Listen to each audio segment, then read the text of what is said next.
This week's customer-oriented organizations around the world are celebrating the importance of customer service excellence as they mark this year's Customer Service Week. Sola Salako Ajulo, President of the Consumer Advocacy Foundation of Nigeria, joins us now to discuss this interesting topic. Thank you so much, Sola, for joining us today. Thanks for having me. Let's hear a little more about consumer rights, because it's always been a topic, but especially in the digital age, I do get the sense that there's that opportunity for people to voice their thoughts about poor service, delivery, and so forth. What's your sense about the progress we're making in Nigeria with respect to customer service in particular? Well, we have made progress. We are not yet there, but we are better than where we were, and that's something to celebrate. Yes, you do have a point on the issue of the digital age and the opportunities it gives for consumers to be able to speak up. But we find that a whole lot of the service providers and the manufacturers are playing catch-up on that platform. And so they are not yet well structured enough to take advantage of such a platform to take care of their consumer or customer complaint issues. They are trying to build infrastructure around it, but the infrastructure is not adequate. For the level of complaints you get, there's not enough infrastructure. So you find consumers complaining even when they do tweet at a handle to say, I have tweeted at you, I've sent all my details for 5 days, for 1 week, you still haven't responded, when that is supposed to be a real-time platform of resolution. So we still have a lot of issues around that. But would you say the local laws are supportive enough for the protection of consumer rights, or do you think that there's some tweaking we need to see in the laws? Of course, there will always be tweaking. Most of our laws because are I know, sorry to cut in, but I know that in Nigeria, a big problem is not so much the laws, but the enforcement of the laws, so, which is why I make the point. True, but even the laws, some of the laws are not robust enough or up-to-date enough to take care of the new level of consumer rights infractions that we see. And so the laws also are playing catch-up. The whole structure is running far ahead of the regulator and the service provider.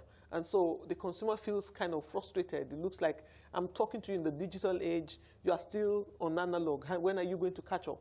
So we still have a whole lot of laws to adjust. For instance, we only just got a cyber whatever law the last like 2 years, since the internet has been with us since 1994, 95, and we're just getting some form of cyber regulation in almost 14, 15 years after. So we still have a whole lot to do in terms of catching up, but I think we are getting better, because the damage that I don't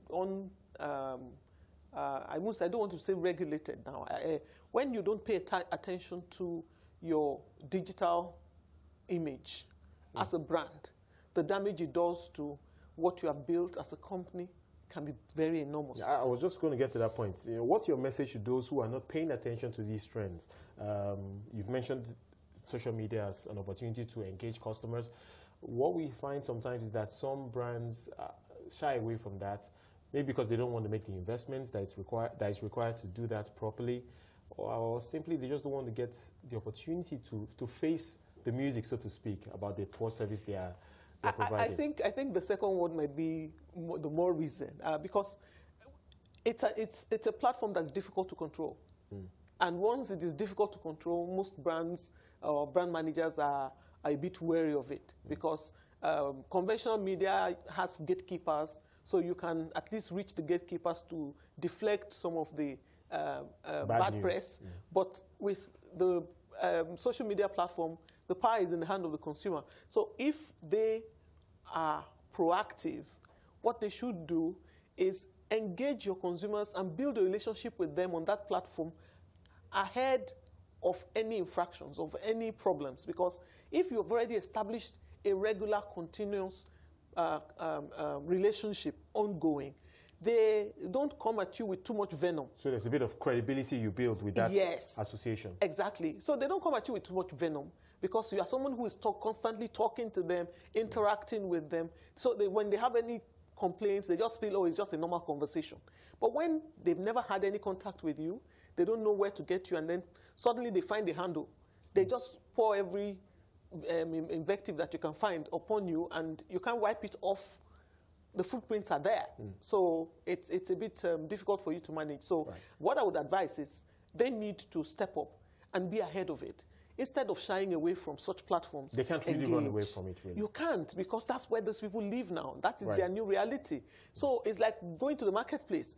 This is their marketplace. So engage as fast as possible so that you can have a relationship, build credibility that can help your brand when you fall short of the expectation of the consumer. Let's talk a bit more about the programs of the Consumer Advocacy Foundation that, of course, you are president of. When we'll expect that this, to a large extent, is the voice of consumers in Nigeria. So tell us more about what you're doing. Well, we actually do a whole lot more work around empowering consumers with information. That's what we do a lot, because we find that there's a big gap in that. Information about their rights, I imagine. Information about their rights, information about the products and service.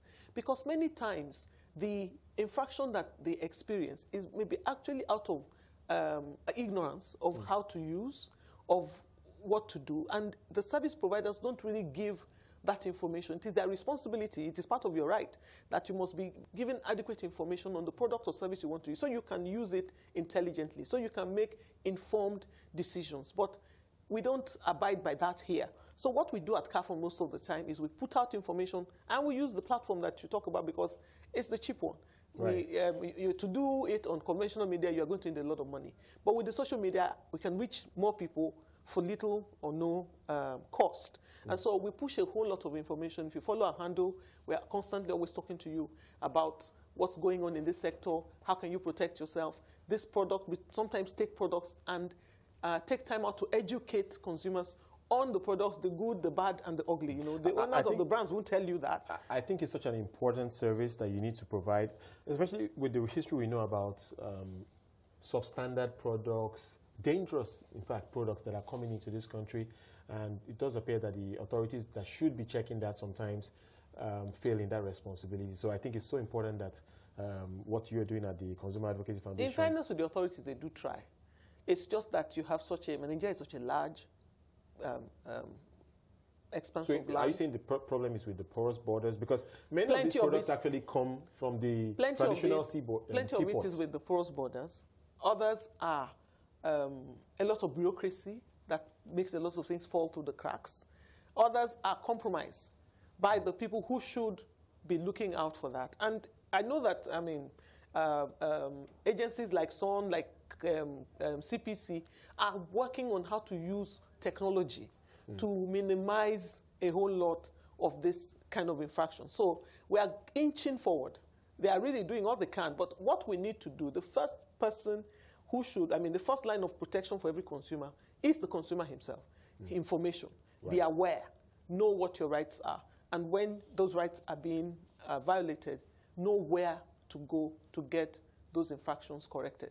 Thank you so much for coming in Thank you for this afternoon. Sola Salako Ajulo, President of the Consumer Advocacy Foundation of Nigeria.